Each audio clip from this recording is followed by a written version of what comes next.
Hello, welcome to all. एक बार फिर से आप सभी का स्वागत करते हैं इस ऑनलाइन प्लेटफॉर्म पर। दोस्तों, आज हमारा टॉपिक बेसिक केमिस्ट्री का है, जिसमें हम लोग ये जानेंगे कि केमिस्ट्री पढ़ते क्यों हैं और क्यों इस केमिस्ट्री को पढ़ा जाना चाहिए।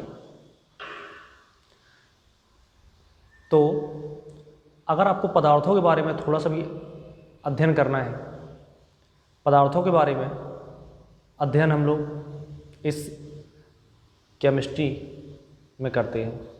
पदार्थ को आप द्रव्य भी कह सकते हो या फिर मैटर भी कह सकते हो।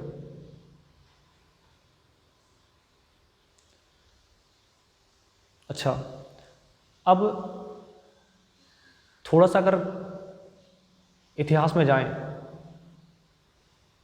तो केमिस्ट्री का जो जनक देश है, यानी केमिस्ट्री की जो उत्पत्ति है, वो मिस्र,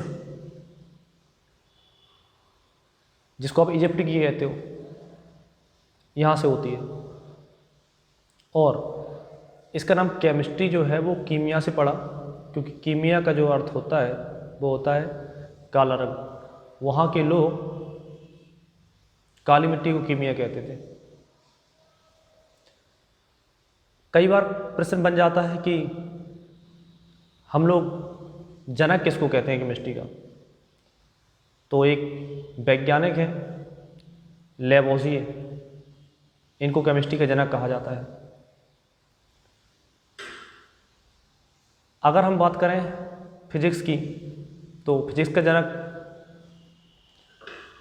न्यूटन को कहा जाता है, लेकिन आधुनिक फिजिक्स का जनक आइंस्टीन को कहा जाता है। अगर बात करें बायोलॉजी की, तो बायोलॉजी का जनक अरस्तु को कहा जाता है, तथा बॉटनी थियोफ्रेस्टिस को जनक कहा जाता है। अगर बात करें इतिहास की, तो इतिहास का जनक हेरोडोटस को कहा जाता है। और अगर बात करें भूगोल की, तो भूगोल को जनक हिकेटियस को कहा जाता है। अगर बात करें अर्थशास्त्र की, तो अर्थशास्त्र का जनक एडम स्मिथ को कहा जाता है। मैंने आपको इतनी देर में बहुत सारे जनक बता दिए हैं, लगभग सभी विषय के, तो आप इनको नोट कर लें अगर आपको नहीं याद है, क्योंकि नॉलेज जितना आप गेन करो उतना कम होता है। आप लगातार सीखते रहें, क्योंकि सीखने की कोई उम्र नहीं होती। और अगर आपके पास नॉलेज है तो आप कोई भी फील्ड हो वहाँ पर आप अच्छा ही परफॉर्मेंस करेंगे, चाहे वो कंपटीशन का एग्ज़ाम हो या फिर एकेडमिक। प्रयास आप ये करें कि ज़्यादा से ज़्यादा नॉलेज आपके पास हो, एग्ज़ाम अपने आप निकल जाएगा, चाहे वो कंपटीशन का एग्ज़ाम हो या एकेडमिक एग्ज़ाम हो। चलिए देखते हैं कि अगर हम केमिस्ट्री में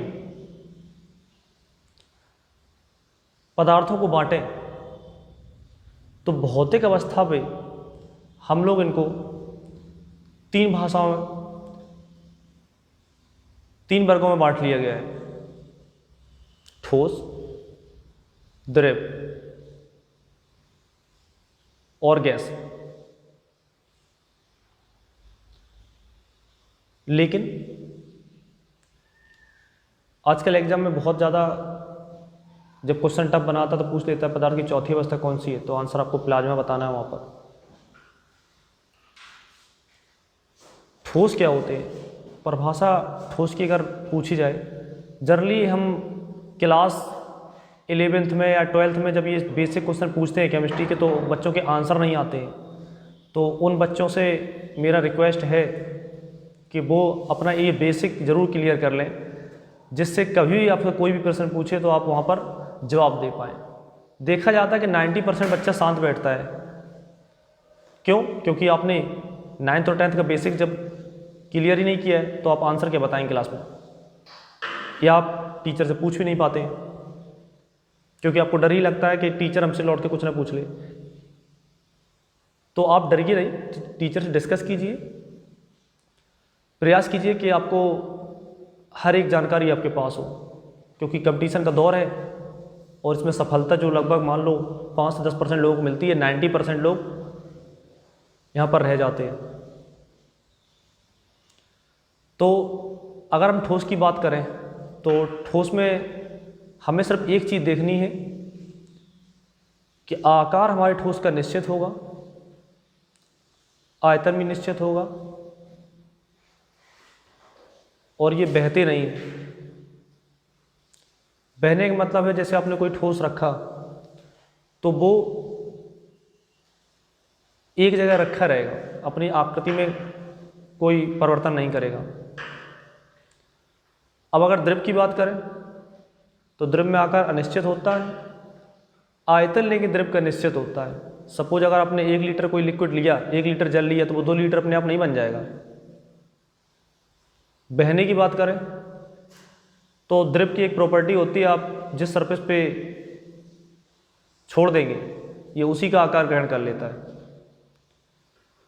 कई बार गैस से क्वेश्चन आता है, गैस का आकार कैसा है, तो आपको अनिश्चित बताना है, आयतन भी अनिश्चित है और गैस जब भी इसको स्वतंत्र माहौल मिलता है तो ये अपने मॉलिक्यूल से अलग अलग हो जाती है और ब्रह्मांड में चली जाती है। अब थोड़ा सा अगर डिटेल में बात करें कि इनका जो आकार है वो निश्चित क्यों होता है। कई बार ये क्वेश्चन अगर ऐसे पूछ लेते हैं तो आकार निश्चित ही क्यों होता है, आकार निश्चित ही क्यों होता है, तो थोड़ा सा आपको केमिस्ट्री में डीपली में जाना पड़ेगा।